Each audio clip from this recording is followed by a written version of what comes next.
Welcome to Solve It Like a Marketer. I'm Stephen Hobey. Now, today we're going to be looking at evaluating project ideas, and we're going to do this through what's called the Rice scoring model of prioritization. If you like this video, please subscribe. Don't forget to hit that bell so that you know when new episodes are coming up, and stay tuned. So, as I mentioned off the top, today we're going to look at something called the Rice scoring model, or it's also known as the Rice scoring model for prioritization. So this is basically a framework that helps product managers determine features, products, other initiatives and basically prioritizing them through a scoring model. Now, these factors, which actually spell out the word RICE, are reach, impact, confidence, and effort, hence RICE. So it was actually a chap named Sean McBride who created this for himself as well as his fellow product managers.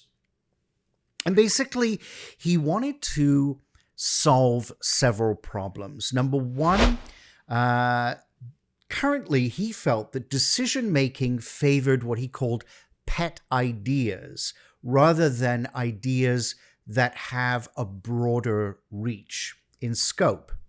Number two, there was insufficient scrutiny basically on how ideas directed or impacted goals.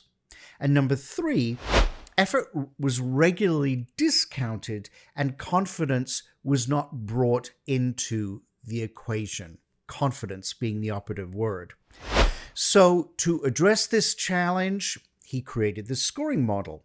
And this formula outputs a single score that can be applied consistently across different ideas, or what we call disparate ideas.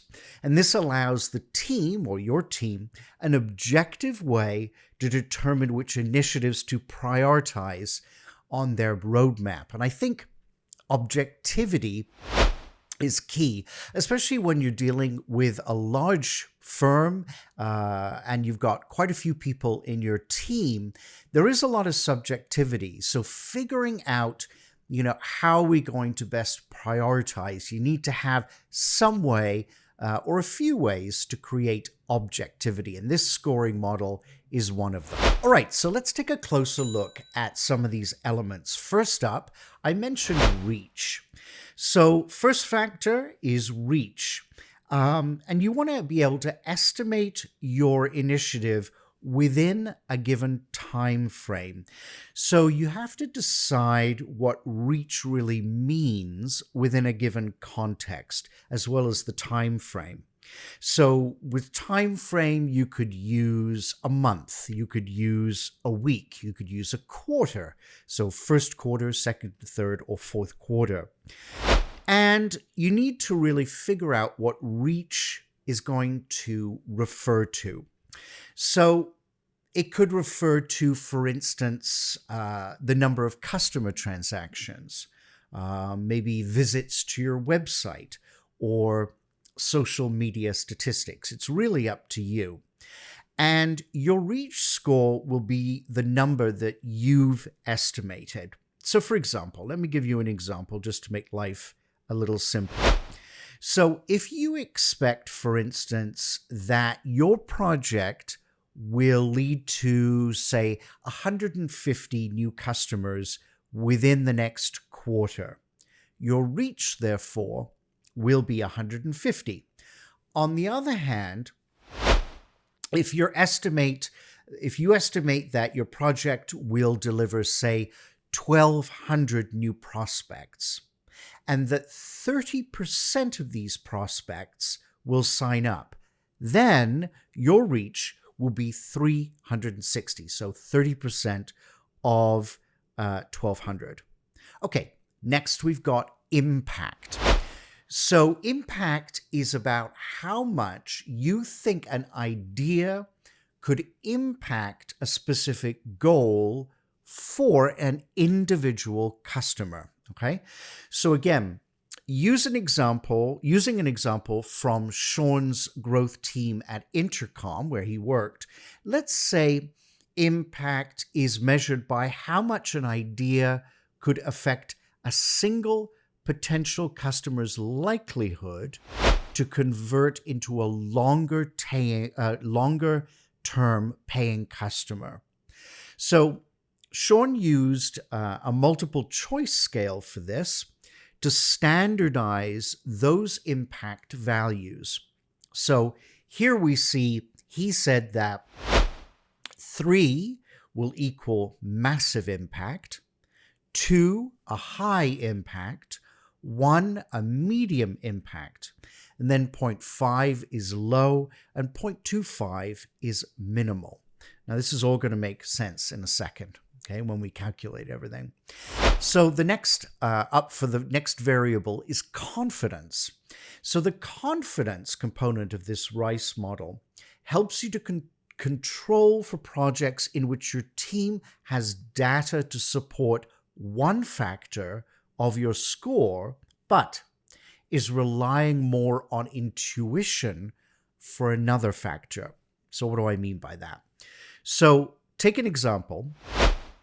If you have data backing up your reach estimate, but your impact score is more intuitive, then your confidence score will basically help to account for this. So as it did with impact, Intercom created a set of percentages to score confidence so that its team wouldn't get stuck trying to decide on an exact percentage number between 1 and 100. So for them, their options were 100%. They basically assigned high confidence, 80% medium confidence, and 50% low confidence. So their thinking was basically if you arrived at a confidence level of below or at 50%, it was considered more of, say, a moonshot idea. Okay? So finally, for this equation, we have effort. This is an important one. So all of the factors in the RICE equation so far are basically a sum of the potential benefits an idea will have towards a specific goal. Now it's time to basically look at what we would call the negative factor. In other words, the effect score. So this is where you calculate how much time a project will demand on teammates or on yourself. So the units are estimated as an amount of work that one teammate member can do within a given time frame.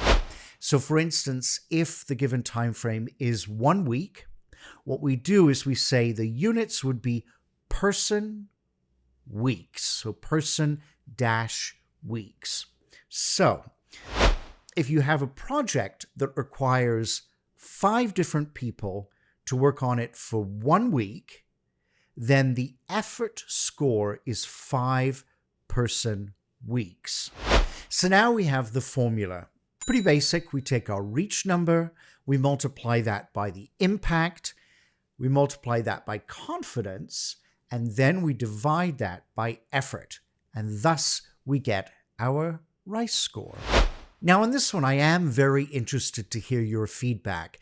Again, it's really interesting when we're looking at projects or project teams. There are so many different types of scoring methods out there.